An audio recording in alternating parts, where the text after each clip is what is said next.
todos, es un placer saludarles una vez más y esta vez para iniciar un espacio diferente de comunicación, un espacio diferente para difundir lo que nosotros hacemos. Es decir, vamos a crear un espacio que se llama Conversando sobre Seguridad del Paciente.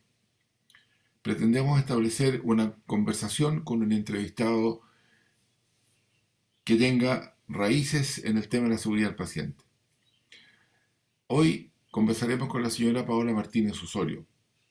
La señora Paola Martínez es ingeniero comercial, magíster en salud pública, madre de 2 hijos.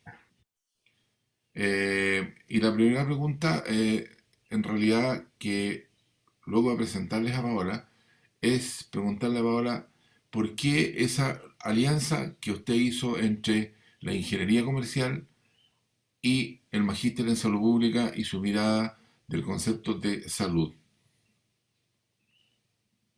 Hola, buenas tardes a todos. Estoy súper contenta de la Fundación me haya invitado a participar en este conversatorio, en estas conversaciones. ¿Por qué ingeniería comercial junto con magíster en salud pública? Crecí inmersa en el mundo de la salud y crecí inmersa escuchando que la salud tenía ciertos problemas y yo dentro de mi entender y dentro de mi imaginación, siempre quise y pensé que podían tener alguna solución los problemas de salud. Y eso me motivó a estudiar alguna carrera de la salud. Sin embargo, a último minuto, justo antes de postular a lo que es una carrera y pensándolo mucho, me di cuenta que el objetivo no era, mi objetivo no era, y mis habilidades tampoco eran para atender pacientes, sino que lo que yo quería era que esos pacientes recibieran una mejor atención y para hacer cambios la verdad es que el camino era la gestión más que nada. Y una vez que aprendí sobre gestión, ya supe lo que era gestionar y algo de lo que era salud, porque también hice algunos cursos entre la universidad, decidí finalmente que sí era lo que quería y la forma de ahora aprender salud para poder gestionarla era el magíster de salud pública. Y de esa forma junté ambos ámbitos, gestión para mejorar, más el conocimiento de la salud. Y ahí estoy, ingeniero comercial con magíster en salud pública. Ahora, en ese camino, Paola, en alguna parte de su existencia, usted hizo clase en la Universidad en Talca Sí, y el Instituto Virgilio Gómez de la Universidad de Concepción aquí en Chillán. Ese sí, paso fue netamente en lo que es ingeniería comercial, ¿cierto? sí. Ese paso fue solamente en lo que es ingeniería comercial, en lo que es administración principalmente y más todavía en lo que es economía. Economía nacional y microeconomía, lo que se llama macroeconomía y microeconomía. Sí. Ahora, y siguiendo su camino, posteriormente fue directora de un hospital comunitario acá en la región de Ñuble. Ahora, esa relación, economía, dirección de un hospital, ¿tiene alguna relación? ¿Se juntó en alguna parte? Eh, en, en todos los momentos, en todos los momentos, la economía es la ciencia de la asignación de los recursos escasos a múltiples necesidades. Y la verdad es que un establecimiento de salud, si tiene algo, si bien tiene recursos, siempre para las necesidades de los pacientes son escasos. Entonces hay un tema de asignación de recursos y de metodología de asignación que se ocupa como base de pensamiento para poder gestionar un establecimiento y se junta con la otra área que es la ingeniería comercial, que es la administración. Ingeniería comercial es economía y administración. Y la economía se pone al servicio de la administración, lo que hoy día llamamos gestión, y sirve para establecer los objetivos y ver cómo se asignan de mejor forma los recursos para que esos objetivos se cumplan. Y eso sumado a conocer la realidad, porque la verdad es que yo empecé antes de Bulnes, 12, 13 años antes a gestionar salud, te va enseñando a asignar recursos con conocimiento de lo que es el área de salud. Y en esa mirada, como directora del hospital, ¿alguna experiencia positiva, alguna experiencia negativa? Así como experiencias puntuales Sí, o genéricas. Uf, muchas, muchas. Experiencias de gestión de recursos humanos, por ejemplo, em, y gestión de personas principalmente, y cómo ellos solucionan problemas. Basta escuchar las conversaciones, conversar con la gente y encontrar soluciones, como por ejemplo, logramos disminuir el gasto de combustible, el gasto de calefacción a gas, la cuenta de gas, solamente con una idea que propuso el guardia de acceso a la urgencia. El guardia de acceso a la urgencia nos dijo que por favor le instaláramos un timbre para abrir él automáticamente la puerta de acceso para que no estuviera siempre frío. Y la verdad es que eso generaba tiraje y enfriaba el resto del hospital. Y logramos disminuir la cuenta de gas. Esas son experiencias como puntuales. O, o la gestión, por ejemplo, que se realizó cuando finalizamos con la atención de partos en el hospital. La verdad es que no teníamos especialistas, era inseguro para las pacientes y para sus niños nacer en un lugar donde si el parto era normal no teníamos ni un problema y teníamos el personal capacitado, matrones de gran nivel, pero si había alguna complicación, cosa que nos pasó un par de veces, significaba daño en un recién nacido y en una mamá, y a pesar de que a lo mejor los gremios, el personal y el pueblo, las personas del pueblo se negaban a aquello, logramos mediante gestión, mediante asignación de estos recursos, reorganización de recursos, logramos ponernos todos de acuerdo, porque fue ponernos todos de acuerdo y decidir que los partos se atendían en un hospital de mayor complejidad, pues era más seguro para las personas. Pero fue un trabajo mancomunado que requirió una cantidad de gestión de personas bastante grande. Esos podrían ser dos ejemplos, hay muchos más, muchos más. después de ese paso de la dirección de un hospital comunitario, usted saltó al lado contrario, saltó a hacer, saltó al lado de la fiscalización, saltó al lado del hacer acreditación en salud. ¿Por qué ese salto de la dirección de un hospital pasar a evaluar hospitales o a ser parte de un proceso de evaluación de hospitales? ¿Cuál fue las razones que le llevaron a eso? Primero decir que no fue un salto de un lado a otro, es el mismo lado de la seguridad del paciente. Eh, en aquel minuto, estando en el hospital de Bulnes y poco antes de llegar al hospital de Bulnes, conocí los sistemas de gestión de calidad en salud, el proceso de acreditación y comencé a estudiar sobre él. Y la base del sistema de acreditación de salud eh, es un sistema de gestión de calidad que se orienta a la seguridad del paciente, que establece procesos que son básicos, pero como una enfermera encargada de calidad conocida, de un hospital conocido, me dijo, cuando este sistema partió, era impensado que se hiciera mantención preventiva de los equipos, y ahora se hace. O era impensado la pausa de seguridad quirúrgica, y ahora es impensado que no se haga. Entonces, me di cuenta que iba a ser un sistema que iba a instalar algunos puntos importantes en los cuales íbamos a poder securizar al paciente. Entonces era importante empezar a trabajar desde el otro lado, empezar a aplicar la experiencia en observar cómo se pueden mejorar procesos. Y bueno, no, obviamente no trabajo yo directamente en las áreas clínicas, pero trabajo con personas que están en las áreas clínicas y, y todos ellos, cada una de las cosas que observa es para asegurar que los pacientes van a estar más seguros. ¿Y usted cree que la acreditación logra eso? ¿Usted cree que el camino de la acreditación nacional apunta en esa dirección correcta o usted sugeriría algún cambio de foco? Eh, Esa es una pregunta difícil de responder. Eh, la acreditación fue creada con la intención de que la seguridad del paciente sea lo más relevante. Dicho eso, creo que pudo hacerse mucho más. Creo que hoy día podríamos hacer mucho más en acreditación. La verdad es que en el momento era algo muy bueno de inicio. O sea, solo hablar de calidad y seguridad del paciente es algo que no se había hecho antes en Chile. Entonces, la acreditación con la metodología que tenemos en este momento para establecimientos que aún no se han acreditado es un buen inicio.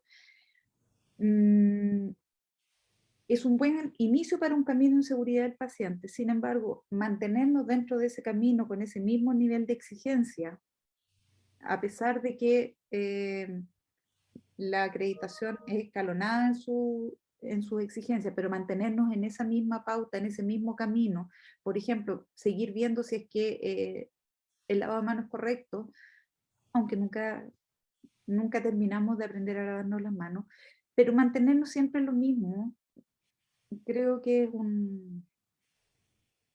es algo que se pudiera mejorar. Creo que si queremos seguir en el camino a la seguridad del paciente y, y disminuir este 10% histórico de eventos adversos, porque ha sido muy difícil de disminuir, creo que debemos empezar a ser un poquito más exigentes con aquellos que ya tienen, ya tienen instalada una acreditación. Insistir más sobre la seguridad del paciente. ¿Hacia dónde, cuál sería su mirada del concepto insistir más en la seguridad del paciente, llevar más a la seguridad del paciente? Dentro de tal vez dentro de los mismos procesos que ya están en el modelo de acreditación, dentro de las exigencias del modelo de acreditación, tal vez exigirle a las personas de los establecimientos o a los establecimientos en sí, que si ya hay alguna cosa, hay algún proceso que se ha logrado, ya tenemos instaladas ciertas formas de hacer las cosas y aún así no vemos tanta mejoría, o si vemos mejoría, pero ya es algo que está instalado, migrar hacia algo distinto. En este minuto en la acreditación podemos definir un proceso y mantener, si el proceso cumplió con la primera acreditación, mantener el mismo proceso durante 9, 10, 15 años, por lo que vamos hasta ahora, con el modelo que tenemos, y no hacerle ningún cambio. Por lo tanto, creo que la mejora continua debiera instalarse de una forma más potente en lo que es la acreditación de calidad. O sea, sigamos tal vez con las mismas pautas, con los mismos procesos, pero pongámosle mejora continua. Porque si no, es una acreditación que se estanca. Debiéramos, creo que es por ahí el camino. No modificar tal vez las pautas, pero sí empezar a hacer exigencias de mejora continua y tal vez análisis de lo que está ocurriendo, análisis de los procesos, porque por ahora es un proceso, funcionó en el año 2010, que cuando partimos con la acreditación, si no modificamos el proceso, sino que solo actualizamos el documento, hoy día se sigue manteniendo la acreditación con el mismo documento, pero no sabemos si hubo mejora o no, y tampoco se exige la mejora continua, que es lo que a mí me parece que es más importante. Debiera haber una exigencia mejor. Y en este Como, proceso de acreditación, en este juego de acreditación, ¿incorporaría usted a los pacientes, involucraría a los pacientes en esta historia? o sea, yo creo que es fundamental el paciente, o sea, ¿qué sentido tiene una acreditación si no pensamos en el paciente? La acreditación es para la seguridad del paciente.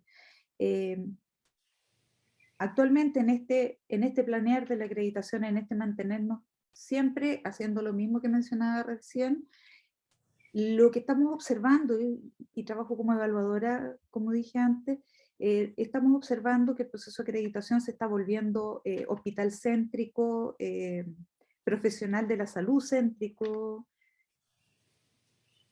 centro de atención céntrico. En el fondo nos estamos fijando en los procesos, nos estamos fijando en cómo hacen la cosa los prestadores, lo que decía recién, pero la mejora continua. No sabemos cómo está llegando lo que hemos implementado para la acreditación, no sabemos cómo llega al paciente y mucho menos sabemos si es lo que el paciente necesita.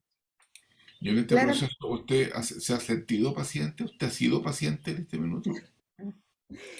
yo, yo, yo soy paciente hace muchos años y paciente que se demoró desde los primeros síntomas a los 15, a los 18 años, al primer diagnóstico a los 36, ¿cuántos son?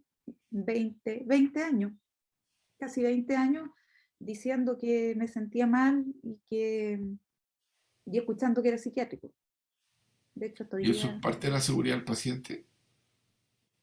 obviamente, retrasar 18 años un diagnóstico no parece ser algo pro seguridad del paciente. O sea, hoy día yo no puedo saber cuánto daño tengo que podría haber sido de otra forma, pero sí sé que la calidad de vida o lo que siento hoy día ya no voy a dejarlo de sentir y que tal vez pudo ser distinto si me hubieran detectado antes. O sea, solo pensar en que la hipertensión me provocó daño en fondo de ojo y me la diagnosticaron a los 34 años, que es algo, todavía era joven, pero ya llevaba años de daño a esa edad, y que yo a los 18 años alguien me dijo, tienes taquicardia, no, pero mi hijita no se preocupe, usted es nerviosita. No, mi hijita, no, usted es acelerada, no se preocupe, no, esto debe ser tan angustiada. La semana pasada escuché por última vez que estoy angustiada. Ay, estamos a la espera, ¿Y porque me eso, da escuchando mucha angustia. y esa Eh, angustia finalmente en qué derivó? Si es que podemos hablar, digamos, de su diagnóstico, ¿o no? sí, sí podemos hablar de cuál de todos. Tengo como 5 diagnósticos, todos de origen. Tenemos la hipertensión que ya la mencioné, la disautonomía, que es un problema neurológico de transmisión del sistema nervioso autónomo. em, tengo un Ehlers-Danlos, ¿qué más tengo? Fibromialgia, y ya no me acuerdo, pero todo eso, por algún lado, como yo digo a diario, si no es pito, es flauta. Algún día, todos los días me falla algo distinto. Y, Y en ese concepto, ¿cómo vive la polifarmacia? Porque me imagino que hay polifarmacia. o sea, sí, sí hay polifarmacia. La verdad es que eh, como la vivo, en la mañana abro mi cajita de remedios, cuento 3 remedios, en la noche la abro de nuevo, cuento 6 y me los tomo. Y eso sería, o sea, yo nunca he sabido si hay interacciones. Sé que mis doctores cuando lo ven, ven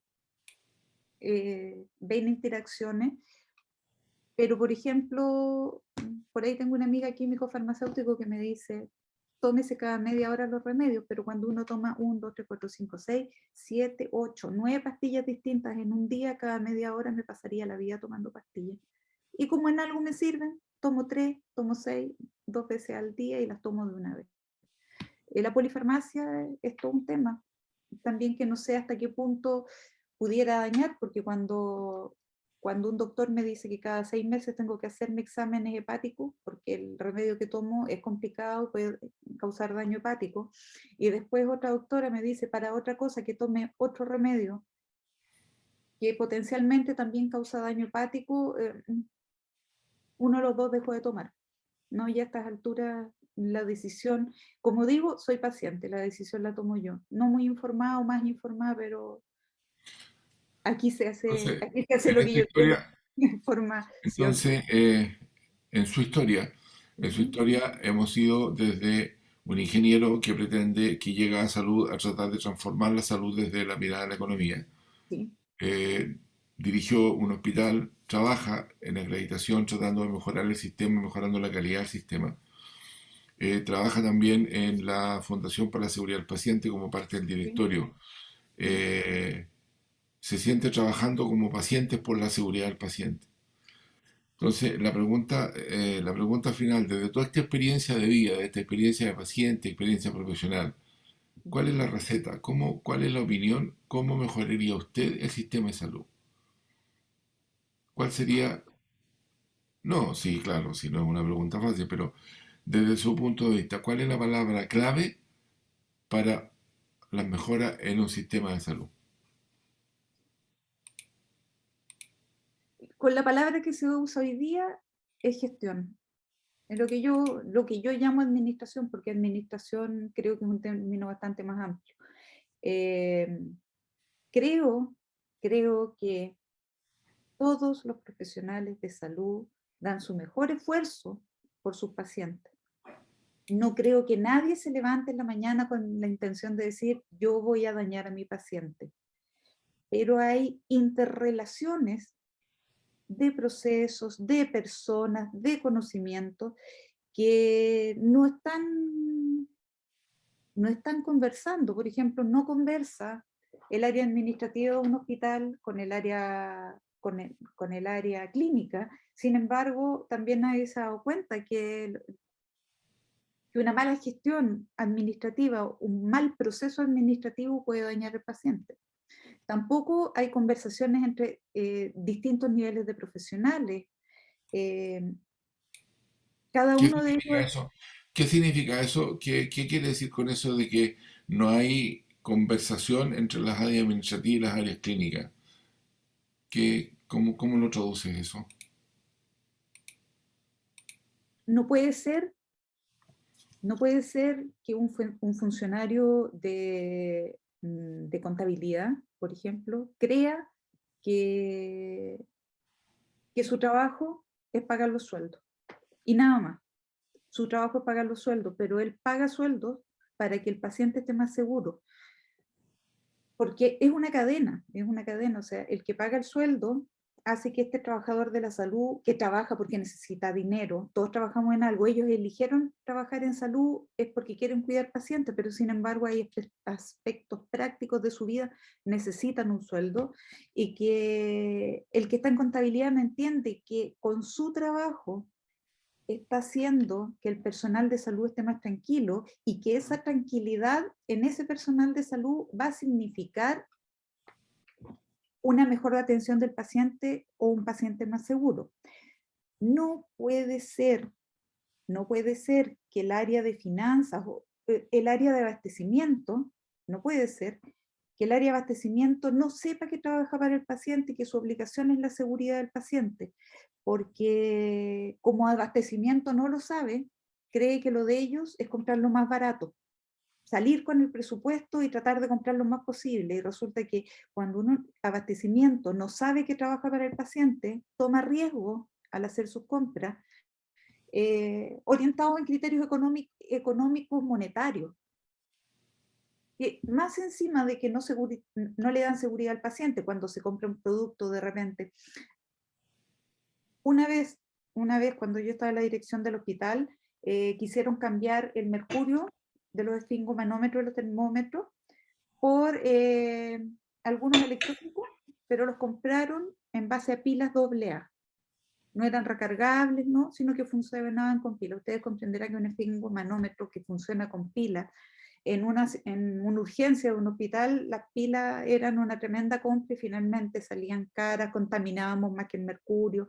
Y esas son decisiones que se tomaron en forma administrativa sin hacerle una pregunta a un clínico de qué era lo mejor. Además que se descalibraban. Entonces, claro, hubo una compra con una muy buena intención, pero al no considerar al paciente, porque cuando yo no considero al paciente, ¿por qué no pregunto al personal clínico? Porque total, yo hago las compras. Yo hago las compras, yo manejo el dinero, yo pago sueldo, pero yo no veo que todo mi trabajo que es administrativo va para el paciente. O sea, incluso no puede ser que la gente, no sé, de recursos humanos no conozca el hospital, no conozca el ¿Cuál centro de sería, salud. cuál No puede sería su ser. consejo, cuál sería su consejo a los directores de hospital? ¿Cuál sería su consejo de gestión a un director de un hospital? Uf, plantee objetivos, pero objetivos estratégicos, objetivos de verdad, no de los que se guardan en un libro, orientados 100% a la seguridad del paciente. Dele bajada a esos objetivos, pero dele bajada en serio y que todos los vayan conociendo y generen una planificación estratégica de verdad, donde cada uno de los componentes de cada área se vean obligados a poner la seguridad del paciente como lo principal. Nadie, nadie, nadie que trabaja dentro de un establecimiento de salud está ajeno a la seguridad del paciente. Debe ser el norte del día a día de cada funcionario del área de salud, funcionario administrativo, funcionario clínico, funcionario del nivel que sea, incluso los funcionarios de las áreas mecánicas que ven las plantas de agua de diálisis, o el funcionario del área mecánica que va a solucionar las goteras en los baños o que echa a funcionar un baño, porque eso evita infecciones asociadas a la atención de salud. Nadie en un establecimiento de salud puede no conocer su establecimiento, no conocer haber visto un paciente y no entender que su trabajo es para ello. Ok. Bueno, llegamos al final de este espacio conversando sobre la seguridad del paciente con la señora Paola Martínez Osorio, ingeniero comercial, magíster en salud pública y parte evaluadora y representante legal de una entidad acreditadora, parte del proceso de acreditación de nuestro país y miembro del directorio de nuestra Fundación para la Seguridad del Paciente. Agradecer, señora Paola, su tiempo y su espacio de conversación. Y yo me despido, pero los dejo con las palabras finales de la señora Paola. Eh, por favor, alguna reflexión y alguna sus palabras de término. Eh, si son mis palabras de cierre, no van a ser como funcionarios de la salud, van a ser como pacientes. En minutos me he sentido incomprendida, en minutos he tratado de hablar y no me han escuchado. Después de 18 años diciendo que no tenía problemas psiquiátricos, al menos, al menos del estilo que me lo decían los doctores, eh, si me hubieran escuchado no tendría problemas vasculares, si me hubieran escuchado también tengo epilepsia, también tengo un nódulo focal. Si alguien me hubiera escuchado, a lo mejor habrían hecho un diagnóstico en el minuto. La verdad es que gracias a Dios nada ha sido daño que me impida hacer una vida medianamente normal, pero quisiera que hubiesen oídos al paciente y a partir de lo que el paciente dice, generar gestión de lo que está ocurriendo, gestión de lo que están viendo. Y gestión significa buscarle una solución eficiente a lo que ocurre. Y por eso es que mi tema es la gestión. Mi tema es la gestión para el paciente. Muchas gracias. Le agradezco a la Fundación por la oportunidad de contar la experiencia y tratar de aportar con un grano de arena a que, a que se logre trabajar en seguridad del paciente, pero a trabajar de verdad por la seguridad. Muchas gracias. Ok, muchas gracias.